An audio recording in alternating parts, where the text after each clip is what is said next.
Basic English and speaking চ্যানেলে তোমাদের সবাইকে স্বাগত জানাই। আজকে যে বিষয়টি নিয়ে আলোচনা করব সেটা হচ্ছে সাবজেক্ট অ্যান্ড প্রেডিকেট। অলরেডি আমরা সেন্টেন্স সম্বন্ধে সুন্দর একটা ভিডিও বানিয়ে দিয়েছি। যদি ওই ভিডিওটি না দেখে থাকো তাহলে প্রথমে আমাদের এই চ্যানেলে গিয়ে প্রথমে ওটা দেখে নিতে পারো, তারপরে এই ভিডিওটা দেখলে পরে বিষয়টা আরো ক্লিয়ার হবে। তো চলো দেখা যাক তাহলে। প্রথমত আজকে যে বিষয়টা নিয়ে আলোচনা করবো সেটা হচ্ছে কি subject and predicate. Subject and predicate subject and predicate ঠিক আছে। এই সাবজেক্ট অ্যান্ড প্রেডিকেটের মধ্যে খুব গুরুত্বপূর্ণ আমাদের আলোচনাটা হবে। তো অবশ্যই প্রথম থেকে শেষ পর্যন্ত ভিডিওটি না দেখলে পরে কিন্তু বিষয়টি ক্লিয়ার হবে না। আজকে যে বিষয়টি নিয়ে আলোচনা করতে চলেছি সেটা হচ্ছে সাবজেক্ট অ্যান্ড প্রেডিকেট। তো অনেক সময় আমাদের সাবজেক্ট এবং প্রেডিকেট, কোনটা সাবজেক্ট হবে কোনটা প্রেডিকেট হবে, যখন কমপ্লিকেটেড সেন্টেন্স গুলো দেয় তখন বুঝতে অসুবিধা হয়। যদিও এই ভিডিওটা যে প্রথম থেকে শেষ পর্যন্ত দেখো তাহলে তোমাদের সমস্ত ধারণা ক্লিয়ার হয়ে যাবে আই থিঙ্ক, আশা করছি। তো প্রত্যেকটা সেন্টেন্সের দুটো পার্ট নিয়ে প্রত্যেকটা সেন্টেন্স দুটো পার্ট নিয়ে বিভক্ত থাকে। একটা সাবজেক্ট থাকে আর একটা কি থাকে, প্রেডিকেট থাকে। একটা সাবজেক্ট থাকে আর একটা প্রেডিকেট থাকে। তাহলে ওই বিষয়টি আমরা নিয়ে এখন আলোচনা করব। চলো দেখা যাক তাহলে। প্রথমেই চলে এলাম আমরা একটা সেন্টেন্স নিয়ে আলোচনা হবে। প্রথমেই সেন্টেন্সটা কি না, এখানে বলা হয়েছে Rahul has a good memory. Rahul has a good memory. তাহলে কার গুড মেমোরি রয়েছে? রাহুলের। তাহলে এই যে একটা সেন্টেন্স পেলাম, এই সেন্টেন্সের প্রথম কাজ হবে কি আমাদেরকে? প্রথম কাজ হচ্ছে যে না, এই যখন একটু কমপ্লিকেটেড সেন্টেন্স হবে তাহলে সেই সেন্টেন্সটারও যে কাজ, এই সেন্টেন্সটারও সেই কাজই করতে হবে। এই সেন্টেন্সের ভার্ব কি না, ভার্ব হচ্ছে কি হ্যাজ। এই ভার্বকে আমরা কি দিয়ে প্রশ্ন করব? হয় হু দিয়ে আর না হলে হোয়াট দিয়ে প্রশ্ন করবো। এখানে যেহেতু ইয়ে আছে, হু দিয়ে প্রশ্নটা করতে হবে। Who has a good memory? Answer হচ্ছে কি? অ্যান্সার হচ্ছে নিশ্চয় রাহুল। তাহলে রাহুলের কি মেমোরি রয়েছে? গুড মেমোরি রয়েছে। তাহলে অ্যান্সারটা, সাবজেক্ট আমার এখানে হয়ে গেল কি রাহুল। এবার যে হ্যাজ এ গুড মেমোরি, এই অংশটুকু হয়ে যাবে আমার কি প্রেডিকেট।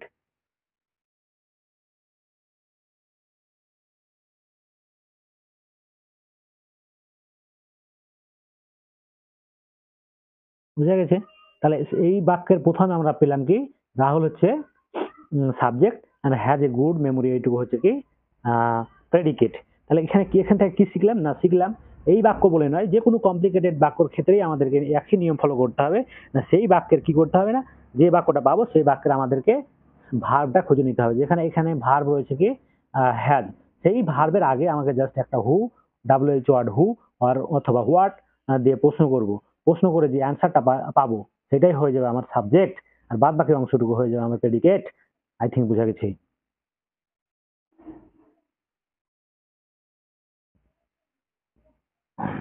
এবার আমরা দ্বিতীয় পার্টে চলে যাব। এখানে সেটাই বলে দিয়েছে যদিও, place who or what before the verb, the answer will be subject. আর আগে ভার্বের আগে হু অথবা হোট বসে যে অ্যান্সারটা পেয়ে যাবো সেটাই হয়ে যাবে আমার কি সাবজেক্ট। চলো এবার নেক্সট পার্টে চলে যাই। এবার তাহলে প্রশ্ন হচ্ছে যে হোয়াট ইজ সাবজেক্ট? তাহলে সাবজেক্ট কাকে বলে? সাবজেক্ট হচ্ছে কি না, এখানে বলছে the part which names the person or thing we are speaking about. তাহলে সাবজেক্টটা কি হলো না, সেই পার্টটি যে সেটা হয় নাউন হতে পারে, নাম হতে পারে, কিংবা কোনো থিংস হতে পারে, যার সম্বন্ধে আমরা বলবো সেই হবে কি আমরা সেই হবে কি আমাদের সাবজেক্ট, সেই হবে আমাদের সাবজেক্ট। অর্থাৎ এখানে ওই প্রথমকার বাক্যটা দেখলাম রাহুল, এখানে যে রাহুলটা হচ্ছে সাবজেক্ট, যার সম্বন্ধে বাকি অংশটুকু আমরা কিন্তু বলছে, যার সম্বন্ধে বলছে গোটা বাক্যটাই। নেক্সট দেখো এবার, তাহলে এইটুকু হয়েছে সাবজেক্ট। এবার প্রেডিকেট কাকে বলে? What is predicate? যদি বলা হয় what is predicate, part, the part which tells something about the subject. যে পার্টটা সাবজেক্ট সম্বন্ধে কিছু বলবে, যে পার্টটা সাবজেক্ট সম্বন্ধে কিছু বলবে। এবার দেখো না, এখানে এই যে has a good memory, car memory রয়েছে? তাহলে নিশ্চয় হ্যাজ এ গুড মেমোরি কার কথা বলা হচ্ছে এখানে? রাহুলের কথা বলা হচ্ছে। এই রাহুলটা হচ্ছে এখানে আমার সাবজেক্ট। ওকে, তাহলে এখানে ওই এই যে এখানে হচ্ছে রাহুল হচ্ছিল সাবজেক্ট, আর এখানে হচ্ছে কি হ্যাজ এ গুড মেমোরি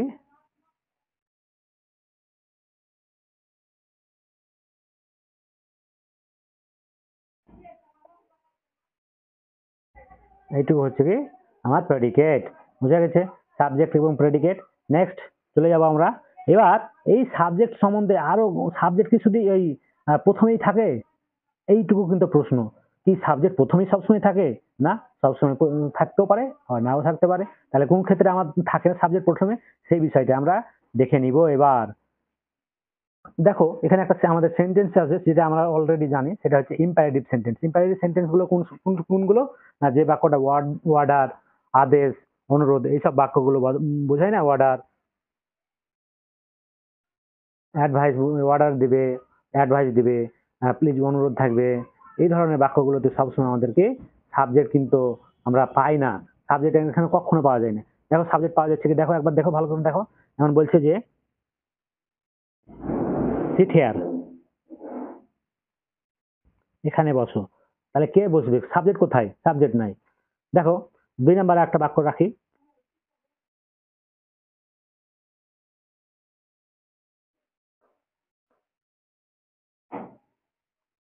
বইটা রাখো। দেখো এখানে সাবজেক্ট আছে, এখানেও সাবজেক্ট নেই, তবে সাবজেক্ট এগুলোর আছে। দেখো একটা যখন সবসময় মাথায় রাখতে হবে, যখন আমরা এই ধরনের বাক্যগুলো পাবো তখন একটা প্রশ্ন করলে কি হয় যে সিট হেয়ার, তাহলে আমি বলছি, আমি কাউকে বললাম, আমার সম্মুখে যে রয়েছে তাকে তো বলছি, তাহলে আমার সম্মুখে কে আছে? ইউ। ইউ, তাহলে এই যে দুটো বাক্য রেখেছি, ইউ এই দুটো বাক্য বলে নয়, ইম্পারেটিভ বেশিরভাগ ক্ষেত্রে কি হয়, ইম্পারেটিভ বাক্যের সাবজেক্ট সবসময় আমরা ইউ থাকে, আর এই ইউটাই কিন্তু উজ্জ থাকে। আমার সম্মুখে যে আছে তাকে না আমি কথাটা বলছি, sit sit here, please put the book, তাই না?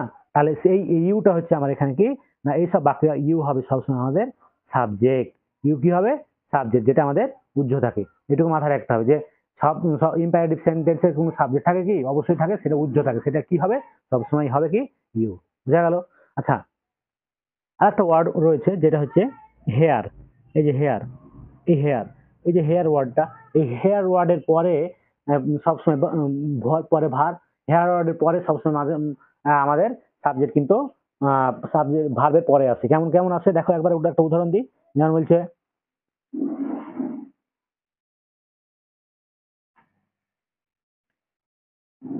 ইজ দা, এই তো সেই ছেলে তুই, বলে না, এরকম বলে বাক্য।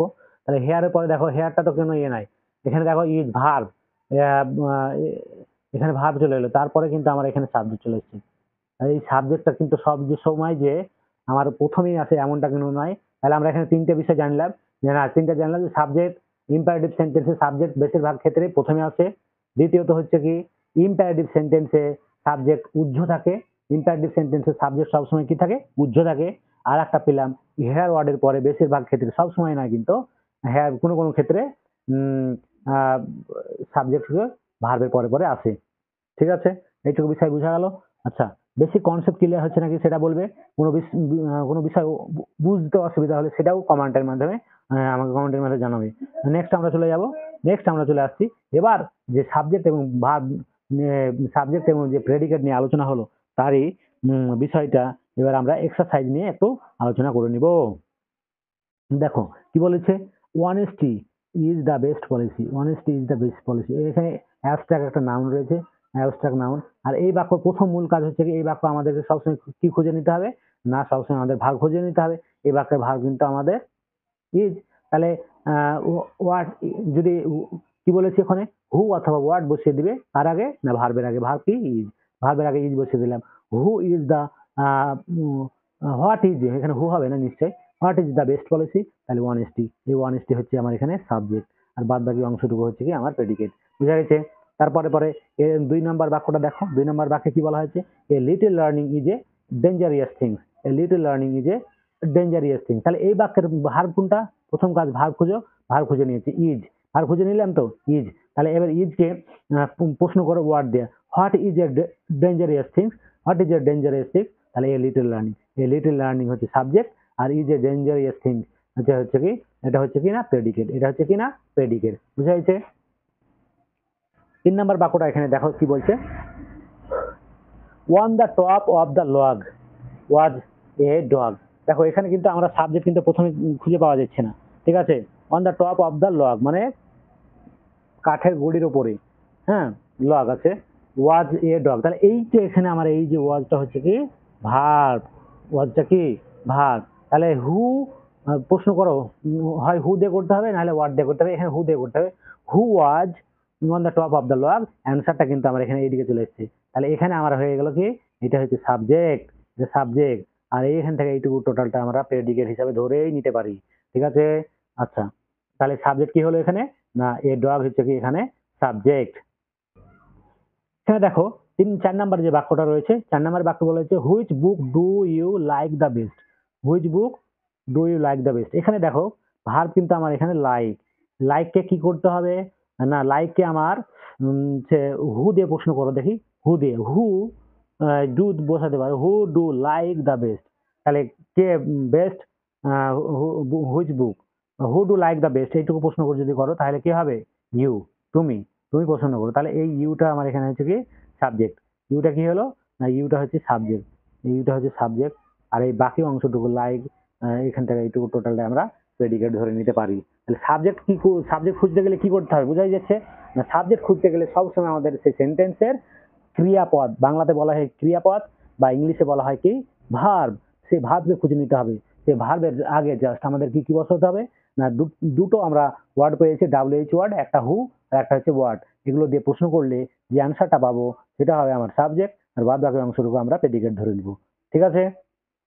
5 নম্বরের বাক্য, মোস্ট ইম্পর্টেন্ট বাক্য, 5 নম্বরের যে বাক্যটা রয়েছে দেখো, সেটা কি বলছে, a raining sound the boy hears, the raining, তার এই বাক্যটা দেখো, এখানে এই বাক্যটা কিন্তু ক্রিয়াপদ আমার হচ্ছে কি হেয়ার, হেয়ার মানে শোনা, হেয়ার্স মানে কি শোনা, তাহলে এবার এখানে হেয়ারকে আমরা কি দিয়ে প্রশ্ন করবো, হু দিয়ে প্রশ্ন করবো, হু, আচ্ছা, who does hear a raining sound, তাহলে who does hear the raining sound, তাহলে কে শুনে, শুনে কে, হ্যাঁ, না নিশ্চয়ই তা দ্য বয়, তাই এই বয়টা হচ্ছে সাবজেক্ট আর বাদ বাকি অংশটুকু হচ্ছে কি প্রেডিকেট। তা এবার এখানে কেউ প্রশ্ন করতে পারে যে স্যার আমরা কখন হু বসাবো আর কখন হোয়াট বসাবো, আচ্ছা যখন দেখবে যে কোনো পার্সনের কথা বলছে, পার্সন সম্বন্ধে কোনো ইয়ে আছে, তখন আমরা সবসময় হু দিয়ে প্রশ্ন করব, আর বাদ বাকি ক্ষেত্রে অ্যানিমাল যদি হয় কিংবা কোনো নন লিভিং থিংস যদি হয় তাহলে সেই জায়গাটাতে আমাদেরকে হোয়াট দিয়ে প্রশ্ন করতে হবে, হোয়াট দিয়ে প্রশ্ন করতে হবে আর হু দিয়ে প্রশ্ন করতে হবে। পার্সনের ক্ষেত্রে ওয়ার্ড দিয়ে, আর নন লিভিং থিংস যেগুলো থাকবে তার আগে সবসময় ওয়ার্ড দিয়ে বসিয়ে দিয়ে প্রশ্ন করলে পারে সেটা আমাদের অ্যান্সার চলে আসবে সাবজেক্ট। তো এই ছিল আজকের টোটাল বিষয়। তো ভিডিওটি প্রথম থেকে একবারে শেষ পর্যন্ত অবশ্যই ভালোভাবে দেখবে, ভিডিওটি ভালো লাগলে পরে বন্ধুদের মাধ্যমে শেয়ার করবে এবং আমার এই চ্যানেলটি সাবস্ক্রাইব করে পাশে দাঁড়াবে, পাশে থাকবে। আর আরো গুরুত্বপূর্ণ ভিডিও নিয়ে আমরা দেখা হচ্ছে আমাদের নেক্সট ভিডিওতে। হ্যাঁ, ততক্ষণ পর্যন্ত টাটা।